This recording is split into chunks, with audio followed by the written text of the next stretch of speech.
Hi,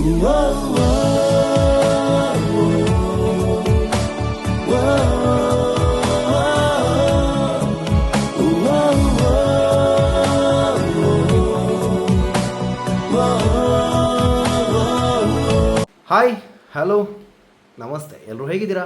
ಚೆನ್ನಾಗಿದ್ದೀರಾ ಅಂತ ನಾನು ಅಂದ್ಕೊಂಡಿದ್ದೀನಿ. ಯಾಕಂದರೆ ನಾನು ಮತ್ತು ನಮ್ಮವ್ರು ಚೆನ್ನಾಗಿದ್ದಾರೆ, ನೀವು ಮತ್ತು ನಿಮ್ಮವ್ರು ಹೇಗಿದ್ದೀರಾ ಅಂತ ಹೇಳ್ತಾ ಆಫ್ಟರ್ ಎ ಲಾಂಗ್ ಟೈಮ್ ಅಂತಲೇ ಹೇಳ್ಬೋದು. So welcome back to our channel. So ಯಾರೆಲ್ಲ ಸಬ್ಸ್ಕ್ರೈಬ್ ಮಾಡಿಲ್ಲ ದಯವಿಟ್ಟು ಸಬ್ಸ್ಕ್ರೈಬ್ ಮಾಡಿ. ಸೊ ಕಿಚ್ಚ ಸುದೀಪ್ ಅವರು ನ್ಯೂ ಲುಕ್ಕಲ್ಲಿ ಬಂದಿದ್ದಾರೆ. ಸೊ ಯಾರೆಲ್ಲ ನ್ಯೂ ಲುಕ್ಕನ್ನು ಲೈಕ್ ಮಾಡಿದರೆ ಅವರು ಜಸ್ಟ್ ಒಂದು ಲೈಕ್ ಕೊಡಿ. ನಿಮಗೆ ಈ ಒಂದು ಬಿಗ್ ಬಾಸ್ ಹೆಂಗೆ ಅನ್ನಿಸ್ತು ಇವತ್ತಿನ ಒಂದು ಎಪಿಸೋಡ್ ಅಂತ ದಯವಿಟ್ಟು ಕಮೆಂಟ್ ಮೂಲಕ ತಿಳಿಸಿ. ಸೊ ಮೇ ಬಿ ನಾನು ಅಂದ್ಕೊಂಡಿದ್ದೆ last season was best season ಅಂತ.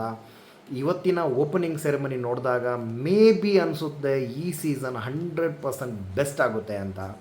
ಸೊ ವಿಲನ್ಗಳಿದ್ದಾರೆ, ಹೀರೋಗಳಿದ್ದಾರೆ, ಕಾಮಿಡಿ ಆ್ಯಕ್ಟರ್ಗಳಿದ್ದಾರೆ, ಎಲ್ಲದಕ್ಕೂ ಮೀರಿ ನಮ್ಮ ಗಿಲ್ಲಿ ಅವರಿದ್ದಾರೆ. ಸೊ ಗಿಲ್ಲಿ ಅಂದ ಕೂಡಲೇ ಒಂದು ಫೇಮಸ್ ಡೈಲಾಗ್ಸ್ಗಳನ್ನು 100% ಹೊಡಿತಾರೆ. ಸೊ ಅವರಿಗೆ ಒಂದು ಜೋಡಿ ಕೂಡ ಸಿಕ್ಕಿದ್ದಾರೆ. ಸೊ ಜೊತೆಗೆ ಚಂದ್ರಪ್ರಭಾ ಅವರು ಇದ್ದಾರೆ. ಅಲ್ಲಿಂದ ಬಂದರೆ ನಮ್ಮ ತುಳುನಾಡಿನ ಹೆಮ್ಮೆಯ ರಕ್ಷಿತಾ ಅವರಿದ್ದಾರೆ. ಸೊ ರಕ್ಷಿತಾ ಅಂದ ಕೂಡಲೇ ನಮ್ಮ ತುಳುನಾಡಲ್ಲಿ ತುಂಬ ಫೇಮಸ್ ಆಗಿರೋ ಒಂದು ಆ್ಯಕ್ಟ್ರೆಸ್ ಅಂತಲೇ ಹೇಳ್ಬೋದು.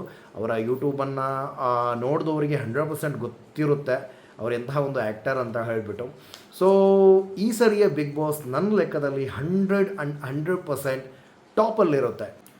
So big boss Mallamma is coming. So ತುಂಬ ಖುಷಿಯಾಗುತ್ತೆ. ಬಿಗ್ ಬಾಸ್ ಇಂತಹ ಒಂದು ಹಳ್ಳಿ ಪ್ರತಿಭೆಗಳಿಗೆ ಒಂದು ಚಾನ್ಸ್ ಕೊಡುವಾಗ ನನಗಂತೂ ನಿಜವಾಗ್ಲೂ ತುಂಬ ಖುಷಿಯಾಗೋದು. ಸೊ ಈ ಸರಿಯ ಬಿಗ್ ಬಾಸಲ್ಲಿ ನಮ್ಮ ರಕ್ಷಿತಾ ಕೂಡ ಒಂದು ಟ್ರೆಂಡಿಂಗಲ್ಲಿದ್ದಾರೆ ಅಂತಲೇ ಹೇಳ್ಬೋದು. ಯಾಕಂದರೆ ಅವ್ರ ಮಾತಾಗಿರ್ಬೋದು, ಅವರ ಒಂದು ಆ ಎಕ್ಸ್ಪ್ರೆಷನ್ಗಳಾಗಿರ್ಬೋದು ತುಂಬ ಚೆನ್ನಾಗಿದೆ. ಸೊ ಹಾಗೆಯೇ ನಮ್ಮ ಗಿಲ್ಲಿ ಮತ್ತು ಚಂದ್ರಪ್ರಭಾ ಎಲ್ಲರೂ ಸೇರಿ ಈ ಸರಿಯ ಬಿಗ್ ಬಾಸ್ ಅಂತೂ 100% ನನ್ನ ಲೆಕ್ಕದಲ್ಲಿ ತುಂಬ ಧಮಾಕ ರೀತಿಯಲ್ಲೇ ಮಾಡ್ಬೋದು ಅಂತ ನನ್ನ ಅನಿಸಿಕೆ. ಸೊ ಇವತ್ತಿನ ಬಿಗ್ ಬಾಸ್ ಎಪಿಸೋಡ್ ಯಾರೆಲ್ಲ ನೋಡಿದ್ರಿ ದಯವಿಟ್ಟು ಕಮೆಂಟ್ ಮಾಡಿ. ನಿಮಗೆ ಯಾರು ಇವಾಗಿನ ಮಟ್ಟಿಗೆ ಅಂದರೆ ಇವತ್ತಿನ ಮಟ್ಟಿಗೆ ಯಾರು ನಿಮ್ಮ ಫೇವ್ರೇಟ್ ಕಂಟೆಸ್ಟೆಂಟ್ ಅಂತ ದಯವಿಟ್ಟು ಕಮೆಂಟ್ ಮೂಲಕ ತಿಳಿಸಿ. ಸೊ ನನಗಂತೂ ಇವತ್ತಿನ ಎಲ್ಲ ಕಂಟೆಸ್ಟೆಂಟ್ಗಳು ತುಂಬ ಖುಷಿಯಾಯಿತು, ತುಂಬ ಖುಷಿಯಾಗುತ್ತೆ.